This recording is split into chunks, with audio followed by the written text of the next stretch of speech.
Welcome to the Artbox guys. तो आज हम देखेंगे कुछ टिप्स एंड ट्रिक्स जो आपके रेंडर्स को नेक्स्ट लेवल कर देंगे। सबसे पहले देखेंगे हम टेक्सचर, उसके बाद लाइटिंग, उसके बाद रेंडर्स। ये तीन चीज़ों के बारे में मैं कुछ टिप्स दूंगा जो रेंडर्स को इम्प्रूव ही नहीं, उनको रियल लाइफ से कनेक्ट करेंगे। स्टार्ट करते हैं पहले टिप से, टेक्सचरिंग। तो मैं आपको डिटेल में बताऊंगा, तो आपको स्टेप बाय स्टेप फॉलो करना है मुझे। और ये जो मैं लाइटिंग और टेक्सचरिंग और रेंडर के बारे में बताऊंगा, कुछ रेंडर सेटिंग्स होगी उसमें, और वो चीज़ें आप नए एनिमेशन प्रोजेक्ट्स में या कहीं उसमें यूज़ कर सकते हो। इन पे आ गए हम। पहले तो हमें क्यूब ऐड करना है, तो Shift+A, add cube, mesh cube add करने के बाद इसको थोड़ा सा स्ट्रेच कर लेंगे, X axis Y axis. So done. हमें इसको पहले ऊपर लेके जाना है। सो अपने हिसाब से क्यूब को एडजस्ट कर लेना, अपने हिसाब से नहीं, मतलब ग्रूम के हिसाब से एडजस्ट कर लेना। और अब मैं ऐड करेंगे हम कैमरा नेक्स्ट, Shift+A, कैमरा। अब कैमरा में डायरेक्ट जाने के लिए आपको कैमरा ढूंढने की ज़रूरत नहीं है। मैं 0 प्रेस करूँगा तो डायरेक्ट कैमरा के व्यू से। अगर इसको हम जूम कम ज़्यादा करेंगे तो ये जूम बराबर नहीं हो रहा है। इस चीज़ को फिक्स करने के लिए हम N प्रेस करेंगे, कैमरा की सेटिंग में जाएंगे, व्यू में, और कैमरा टू व्यू कर देंगे। अब क्या होगा, हम कैमरा से जूम कर सकते हैं। ठीक है, तो कैमरे को इस कॉर्नर के सेंटर में लेके जाना है। कैमरा सिलेक्ट होगा तभी ये ऑप्शन यहाँ पे अपेयर होगा। ठीक है, तो फोकल लेंथ है 50 mm, इसको 26 कर लेता हूँ। आपको गूगल पे चेक करना है कि कैमरास की फोकल लेंथ कितनी होती है, कौन सा। मैं इसको थोड़ा सा स्ट्रेच कर लेता हूँ वाई एक्सिस में। ठीक है, तो ये क्यूब ऐड कर लिया मैंने। कैमरे को अपने हिसाब से एडजस्ट कर लीजिए। सो मैंने क्यूब को एडजस्ट कर लिया और कैमरा को भी एडजस्ट कर लिया। उसके बाद हमें क्या करना है, मैं इसको 2 पार्ट में डिवाइड कर देता हूँ। 2 पार्ट में डिवाइड करने के लिए आपको उस कॉर्नर पे क्लिक करके दबा के रखना है और स्लाइड करना है, तो ये इस साइड हो जाएगा, 2 व्यू पोर्ट बन जाएंगे। अब मैं इसमें कैमरा को हाइड कर लेता हूँ, क्योंकि मुझे दिक्कत नहीं होगी अगर मैं जूम कम ज़्यादा करूँगा। इधर ठीक है, इधर होगा तो चलेगा, इधर नहीं होना चाहिए। तो मैं इसको ऊपर ले लेता हूँ। एक और ऐड करेंगे, इसको साइड में लेके जाएंगे। ये हम 3D व्यू पोर्ट के लिए यूज़ करेंगे इसका। इसमें जाएंगे 3D व्यू पोर्ट, ये खोल लिया मैंने शेडर एडिटर। तो मैं बताने वाला हूँ कि पहले टेक्सचर्स कैसे यूज़ करते हैं। ठीक है, तो मैं पहले तो हमें इसमें कुछ लूप्स ऐड करने होंगे। तो लूप्स ऐड करने के लिए टैब में जाना है, एडिट मोड, और ऐसा नहीं कि Ctrl+R एक बार दबाया और एक बार Ctrl+R दबाया, ऐसा नहीं। अगर एक ही बारे में ज़्यादा लूप्स ऐड करने हो, मतलब एक ही टाइम पे बहुत सारे लूप हम ऐड कर सकते हैं। देखो कैसे, Ctrl+R और माउस का स्क्रॉल करना है, स्क्रॉल बटन यूज़ करनी है। ठीक है, मैं ऐसे घुमाऊंगा ऊपर तो ये बढ़ जाएंगे, नीचे घुमाऊंगा तो कम हो जाएंगे। तो हमें 2 चाहिए, तो मैं 2 एक बार घुमाऊंगा और इसको एक्स इसको ले जाएंगे 2। I will tell you one thing कि मैं ब्लेंडर के लिए क्या यूज़ करता हूँ। टेक्सचर्स यूज़ करने के लिए मतलब गूगल पे जाना, फिर सर्च करना, फिर डाउनलोड करना, ये बहुत बड़ी दिक्कत होती है। तो प्रोफेशनल लोग क्या करते हैं, समझो पॉलीगॉन का एड ऑन आता है, वैसे ही ब्लेंडर किट का भी एड ऑन होता है, ब्लेंडर का खुद का। तो उसमें बहुत सारे फ्री एसेट्स होते हैं, तो हमें उनका यूज़ करके इंटीरियर बनाना है। ठीक है, तो लिंक डिस्क्रिप्शन में है, आप जाकर डाउनलोड कर सकते हो। उसको इंस्टॉल करना है। इंस्टॉल कैसे करना है मैं बता देता हूँ। एडिट में जाना है, प्रेफरेंस में जाना है, एड-ऑन्स, और एड-ऑन्स के बाद इंस्टॉल, और इंस्टॉल के बाद वो फोल्डर सिलेक्ट करना है। यहाँ पे भी अपनी ब्लेंडर किट डाउनलोड किए और वो इंस्टॉल हो जाएगा। उस पर टिक करना मत भूलना, अगर टिक करने के बाद वो इनेबल हो जाएगा। उसके बाद वापस आना है। वो आपको एडिट मोड में नहीं दिखेगा, वो आपको ऑब्जेक्ट मोड में ही दिखेगा। ठीक है, मैंने सर्च किया, मैंने ऑब्जेक्ट मोड में वापस आया मैं, और ये देखो यहाँ पे ब्लेंडर किट का ऑप्शन है। ठीक है, तो यहाँ पे पहले इसमें असेट्स होते हैं, मॉडल्स होते हैं, 3D मॉडल्स। दूसरे इसमें टेक्सचर्स होते हैं, मटेरियल्स। तीसरे इसका कुछ काम नहीं है, इसमें सीन्स होते हैं। चौथी इसका हमको काम है, HDRI होते हैं उसमें। पास फिफ्थ इसमें मैंने कभी यूज़ नहीं किया, ठीक है। तो हमें जिसका काम है हम वही यूज़ करेंगे, ज़्यादातर काम इससे ही हो जाएगा। तो टेक्सचर यूज़ करने के लिए पहले हम क्यूब को सिलेक्ट करेंगे, ठीक है। इसके बाद टैब दबा देंगे। तो हमें क्या करना है, हमें फ्लोर पे पेंट करना है, ठीक है। पहले तो मैं कैमरे की साइज छोटी कर देता हूँ। कैमरा को सिलेक्ट करना है, उसमें कैमरा प्रॉपर्टीज में क्लिक करना है, उसके बाद व्यू पोर्ट डिस्प्ले, उसके बाद साइज, ये थोड़ा सा हमको लिखा। और इसको भी अपने को जरा अगर हमको सिर्फ कैमरा के ऑप्शन को ही देखना है, मतलब कैमरा के बाहर नहीं देखना है, सिर्फ कैमरा का ही व्यू पॉइंट हमको चाहिए, तो जो स्प्राउट तो क्या करना है, फुल कर देना है, ठीक है। तो ये पूरा ब्लैक हो जाएगा।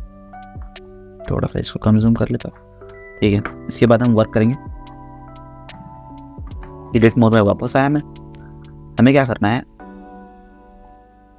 इस वाले ऑप्शन को चूज करना है।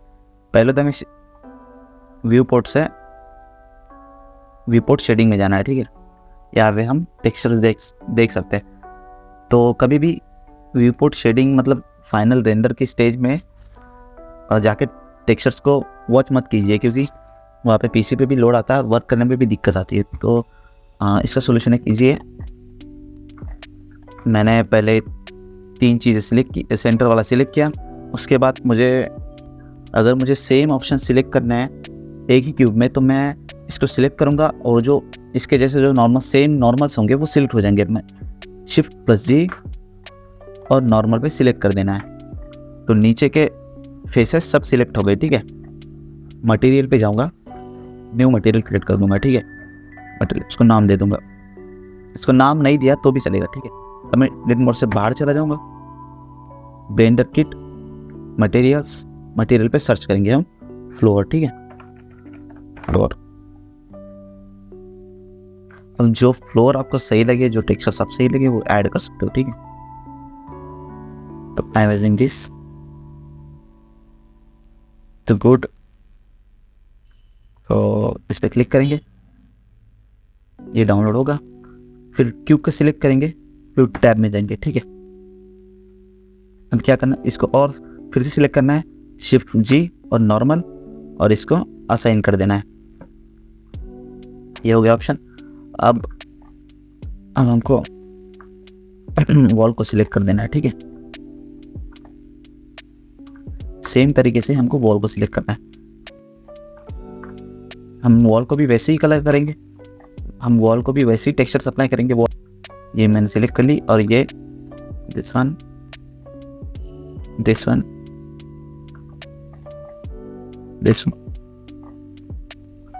अब इसमें मैं टेक्सचर्स ऐड करूंगा वॉल के लिए। तो मैंने सर्च करना है वॉल,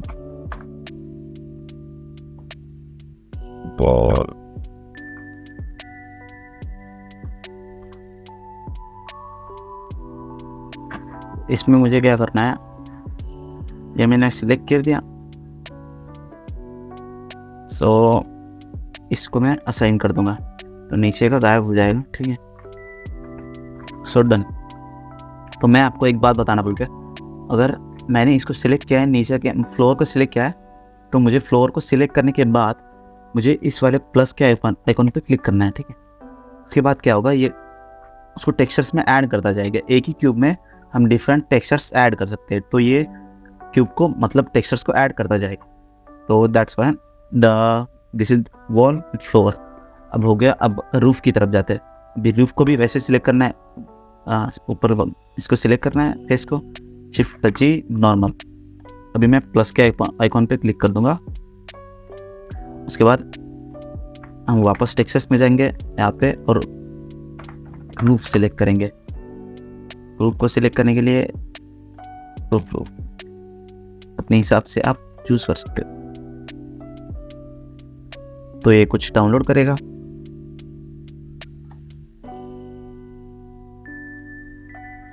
उसके बाद वापस से एडिट मोड में जाएंगे, इसको सिलेक्ट करेंगे, Shift+D नॉर्मल्स, और वुडन सीलिंग को इसको असाइन कर देंगे, तो ये ऊपर भी ऑन हुआ, मतलब ऊपर भी लग जाएगा। अगर मुझे फ्लोर को एडजस्ट करना हो तो ये कुछ ज़्यादा बड़ा हो रहा है, मैं इसको एडजस्ट करूँगा शिफ्ट जी नॉर्मल, और इसमें जाके मैपिंग और टेक्सचर्स कोऑर्डिनेट, इसको ऑन करने के लिए आपको प्रेफरेंस में जाके नोड एंगल सर्च करना होगा, उसको ऑन करना होगा। तो मेरा हुआ है, तो इसमें स्केल जो दिख रही है ना, स्केल, इसको हम अपने हिसाब से एडजस्ट कर सकते हैं, ठीक है। ज़्यादा हो गया 1.5, तो मैंने इसमें 1.5 कर दिया। तो मैंने इसे 1.8 कर दिया। इसको मैं सेम कर दूंगा 1.3। तो मैंने सब चीज़ों को एडजस्ट कर लिया। इसके बाद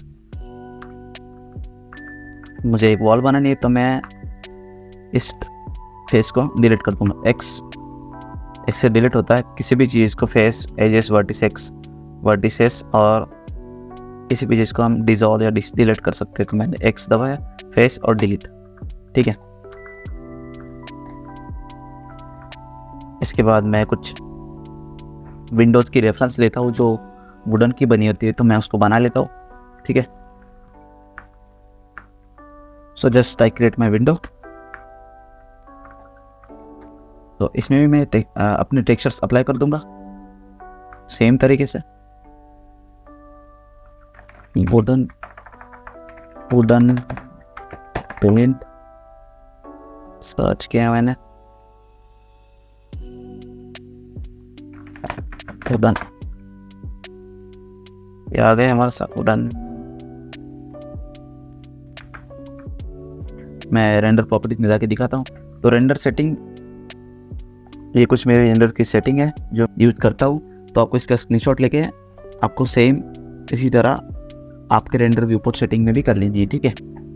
साइकिल्स रेंडर, इंजन साइकिल्स रखना है और इसको सपोर्ट ही रह देना है। और इसको जिसके पास सीपीयू है वो सीपीयू पे रखें, और जिसके पास जीपीयू है वो जीपीयू सेलेक्ट करें, क्योंकि इससे रेंडर स्पीड इंक्रीज होगी और सीपीयू पे भी लोड नहीं आएगा ज़्यादा। So that's why it's important thing. पहले तो हमें चीज़ें ऐड करनी है कुछ, तो वो चीज़ें ऐड कर लेता हूँ मैं। तो वो भी एसेट्स हम ब्लेंडर से ही करके, ठीक है। मैं आपको एक एसेट इंपोर्ट करके दिखाता हूँ। जैसे कि मुझे अभी सोफ़ा करना है, सोफ़ा डालना है, ठीक है। सोफ़ा ऐड किया है, जो भी फ्री एसेट्स होगा आप उसको ले सकते हैं। जो लॉक है वो लॉक किए, ये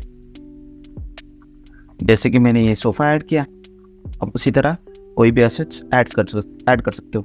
तो मैं जैसे कि मैंने सोफ़ा ऐड किया ना, उसी तरह आप कोई भी एसेट या मॉडल 3D मॉडल ऐड कर सकते हो अपनी सीन में। और यही तरीका है, आपको स्क्रैच से पूरा बनाने की ज़रूरत नहीं है, क्योंकि बनाने में बहुत टाइम लगता है और बहुत टाइम ज़्यादा प्रोफेशनल यही चीज़ को यूज़ करके इंटीरियर डिज़ाइनिंग करते हैं, ठीक है। कोई भी मॉडल या कोई भी हाउस हो, कोई भी सीन क्रिएट करना हो, तो इसी मटेरियल का यूज़ करके, इसी शॉर्टकट्स का यूज़ करके वो अपने मटेरियल पे अपने प्रोजेक्ट्स बनाते हैं, ठीक है। तो मैं ऐड कर लेता हूँ पहले मुझे जो चाहिए इसमें, ठीक है। सो मैंने अपनी सभी चीज़ों को ऐड कर लिया, सभी ऑब्जेक्ट। उसके बाद मैंने कुछ फिक्सेस भी किए अपने सीन में, जो आपको अपने पर्सनल प्रेफरेंस के हिसाब से या रियल वर्ल्ड के इमेज से कुछ देख के ही एडजस्टमेंट करनी है, ठीक है। अब मैं दिखाता हूँ आपको। अब आते हैं अपने सेकंड चैप्टर पे, अपने सेकंड थिंग पे, जो है लाइटिंग। तो देखो, अगर इंटीरियर में यूज़ करना है या हमें प्रोडक्ट विजुअलाइजेशन में यूज़ करना है, तो हमें ज़्यादातर लैम्प का इस्तेमाल करना है। एरिया लैम्प हो या पॉइंट लाइटिंग हो, या हमें उसका यूज़ करना है, प्रोडक्ट विजुअलाइजेशन में उसका यूज़ करना है, ठीक है। और अगर घर के बाहर या घर के अंदर का कुछ सीन क्रिएट करना हो, तो हमें बेस्ट वे जो आपको है वो बताता हूँ। देखो, वर्ल्ड प्रॉपर्टीज़ में आएंगे और आपको कलर्स का ऑप्शन दिख रहा होगा, यहाँ पे सिलेक्ट करना है। आपको जाना है स्काई, तो मैंने स्काई टेक्सचर्स ऑन कर लिया। अब देखिए, इट्स लुकिंग वेरी नाइस। तो उसके बाद हमें ये एडजस्ट करने के लिए रेंडर सेटिंग में आना है और थोड़ा सा एक्सपोजर गामा के साथ खेलना है, ठीक, खेलना है मतलब एडजस्ट करना है। एक्सपोजर को थोड़ा सा ऐड कर लूँगा मैं, ताकि जो ब्लैक स्पॉटेड एरियाज है, वो जो ब्लैक दिख रहा है कॉर्नर में, वो शो होने लगे, ठीक है। वो हालांकि फाइनल रेंडर में शो होने लगेगा। एडजस्ट कर ले तो। और लुक, ये मेन सबसे प्रेफरेंस है। अगर चीज़ों को एक्स्ट्रा ऑर्डिनरी दिखने में बनाना है ना, तो कभी भी आप किसी भी रेंडर में एक्सपोजर, गामा और लुक में मीडियम या बेस्ट कॉन्ट्रास्ट या हाई कॉन्ट्रास्ट सिलेक्ट करके दिखे, एकदम कड़क दिखे। उसके बाद हाई कॉन्ट्रास्ट, मीडियम कॉन्ट्रास्ट पे मैं रखता हूँ, ठीक है। उसके बाद हमें क्या करना है, कुछ बराबर नहीं दिख रहा होगा ये, क्योंकि सनलाइट अंदर पास नहीं दे रही, ठीक है। उसके बाद हमें क्या करना है, वर्ल्ड प्रॉपर्टीज में वापस जाना है और सन रेडिएशन को एडजस्ट करना है, ठीक है। ये जो सन रेडिएशन है 0 पे है, ठीक है। मैं इसको चेंज करके विंडो की तरफ लेके जाता हूँ। और हमें सन की साइज थोड़ी सी इंक्रीज करनी है, ठीक है। एकदम नहीं, 3 2 1 0.6, ठीक है। मैंने 0.6 सिलेक्ट कर लिया। 0.6, अब देखिए, इट्स लुकिंग वेरी नाइस। इसमें जो आपको बोला था मैंने, जो ब्लैक स्पॉटेड है वो दिखने चालू हो गए, वो रेंडर में दिखना चालू हो जाएगा। अगर आप रेंडर करोगे फाइनल इमेज, आपको अगर कभी भी डाउट हो कि मेरे पीसी में लोड ज़्यादा आ रहा है और मेरे को देखने में दिक्कत हो रही है, तो पहले आप सैंपल कम रख के रेंडर करिए। उसके बाद अपनी इमेज को वॉच करिए पूरी तरह कि उसमें क्या कमी है। उसके बाद आप कभी भी एकदम से ज़्यादा सैंपल बढ़ा के रेंडर मत करना, क्योंकि इशू आ जाएगा फिर। अगर कुछ फिक्स करना हो तो उतना ही टाइम आपका वेस्ट हो जाएगा। इसके अलावा आप कम सैंपल्स में पहले इमेज रेंडर करिए, उसमें प्रॉब्लम, फिर उसके बाद फाइनल इमेज हमको निकालनी है, ठीक है। अभी इसमें क्या फिक्सेस करूँगा मैं, देखो, किसी भी रेंडर में, किसी भी रियल लाइफ इसमें फॉग इम्पोर्टेंट चीज़ होती है। इस कारण मैं फॉग ऐड करूँगा, ठीक है। आपको फॉग कैसे ऐड करना है, स्मोक बोलिए, फॉग बोले। अगर सनरेज अंदर आ रही है तो उसके साथ फॉग भी अंदर आ रहा है, ठीक है। तो फॉग ऐड करने के लिए सिंपल चीज़ है, एक क्यूब ऐड करना है। एक क्यूब ऐड कर लिया हमने, उसको बाहर लेके आता हूँ मैं। क्यूब ऐड करने के बाद उसको हम ऑब्जेक्ट प्रॉपर्टीज़ में जाएंगे और व्यू पर डिस्प्ले पे हम इसको वायर फ्रेम पे सिलेक्ट करेंगे, ठीक है। और डिस्प्ले एज वायर, तो ये हाइड हो जाएगा, ठीक है। अभी क्या करेंगे, वापस से सीन में लेके जाएंगे इसको, ठीक है, यहाँ पे, ठीक है। फिर थोड़ा सा बढ़ा लेंगे ऊपर, ये पूरी तरह हाइड हो जाए, ठीक है। अब ये पूरी तरह हाइड हो गया, तो हमें क्या करना है, न्यू, इसमें मटेरियल ऐड करना है, ठीक है। ये न्यू पे प्लेस करेंगे, क्लिक करेंगे। उसके बाद ये प्रिंसिपल बेसकेप डिलीट कर देंगे, Shift+A। कहीं पे भी कोई भी चीज़ ऐड करनी हो तो Shift+A मेन है, ठीक है। तो उसके बाद ऐड करेंगे हम वॉल्यूम, प्रिंसिपल वॉल्यूम नोड, ठीक है। प्रिंसिपल वॉल्यूम नोड ऐड करना और उसको वॉल्यूम के साथ कनेक्ट कर देना है। देखो आपको फॉग दिख रहा होगा, तो हम रियल लाइफ की तरह फॉग, जैसे शैडोज अंदर आ रही है उसी वेज में फॉग अंदर आता है, ठीक है। तो उसी वेज में फॉग होता है बेसिकली। तो मैं उसी को बनाऊंगा, ठीक है। मैं थोड़ा सा वाई एक्सिस में स्ट्रेच करूंगा, इसको थोड़ा सा अंदर लेके आऊँगा, ठीक है। और इसको एडिट मोड में जाके, एक्सरे मोड में जाके,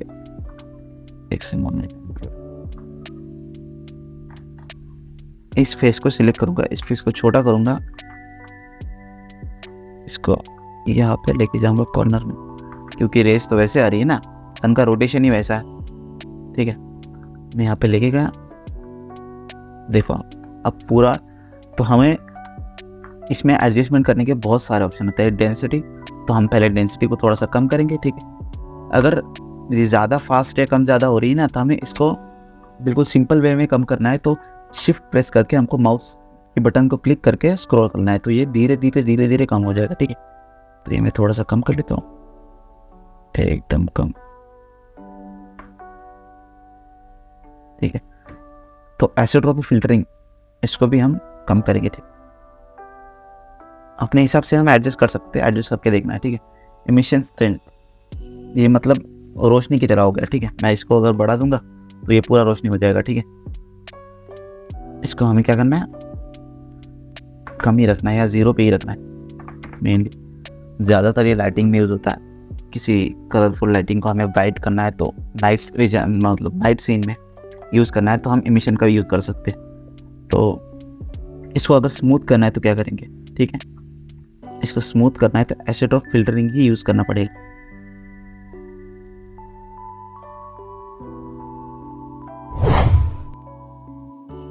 रेंडर केस में ये सब सेटिंग जो होती है ये आप चेंज करने ना रेंडर। और कभी भी आपको किसी भी वीडियो को रेंडर करना है तो मैं सिंपल सी चीज़ बदलता हूँ, मैं अपने रेंडर्स को TIFF में यूज़ करता हूँ और बाहर आने के बाद उसको इमेज सीक्वेंस में इंपोर्ट करता हूँ। प्रीमियर प्रो हो या कोई भी सॉफ्टवेयर हो, इमेज की क्वालिटी आती है, ठीक है। रेंडर केस में क्या करेंगे हम, किसी भी रेंडर में नॉइस होती है तो कैमरा को थोड़ा सा हमें ब्लर करना है, ठीक है, थोड़ा सा, ज़्यादा नहीं। तो रेंडरिंग के टाइम हम कैमरा ने ब्लर करना है तो कैमरे को सिलेक्ट करेंगे, कैमरे को सिलेक्ट किया, कैमरा के प्रॉपर्टीज़ में आ गए और डेप्थ फिल ऑन करेंगे, ठीक है। ऑन करके डेप्थ फिल, और ये जो होता है ये ब्लर का होता है, देख इसको कम करूँगा तो पूरा ब्लर हो जाएगा। आई थिंक इस 10 एंटर। तो ये क्या होगा, थोड़ी थोड़ी चीज़ें ब्लर होंगी, ज़्यादा नहीं। अब अपने हिसाब से रख सकते हो, मैं इसको 12 भी कर सकता हूँ, ठीक है। इसको मैं थोड़ा सा कलर कॉन्ट्रास्ट को एडजस्ट कर लेता हूँ, मैं मीडियम से बेसिक पे रखा है, शायद से मीडियम पे हाई कॉन्ट्रास्ट कर देता हूँ। तो अब देखो इस कैसा लग रहा है मेरा इंटीरियर। उसके बाद मैं थोड़ी सी नॉइस ऐड करूँगा, तो नॉइस हम फाइनल स्टेज में ऐड करेंगे। कैसे करना है, रेंडर प्रॉपर्टीज़ में आना है, लेकिन अगर हमें नॉइज़ ऐड करनी है तो उस इमेज को रेंडर होने में टाइम लगेगा, तो आप अपने हिसाब से कर लेना। या हम बाहर भी ऐड कर सकते हैं कि प्रीमियर प्रो में ऐड कर सकते हैं, फोटोशॉप में ऐड कर सकते हैं, वीडियो हो या फोटो। तो इसके बाद रेंडर सेटिंग में आ गए, ये होती है व्यू पोर्ट की और ये होती है रेंडर की सेटिंग। तो रेंडर में मैं 299 रखता हूँ और नॉइस थ्रेशोल्ड को 0.01 या 0.02। 0.01 बहुत होता है तो 0.02 रख सकते हो, मैंने 0.01 रखा। अपने पीसी के हिसाब से देख लेना। So this is the final image को थोड़ा सा ज़्यादा टाइम भी लग सकता है लोड होने में, पर आपकी क्वालिटी बहुत ही बढ़िया होगी। तो मिलते हैं नेक्स्ट वीडियो में, till then and good bye.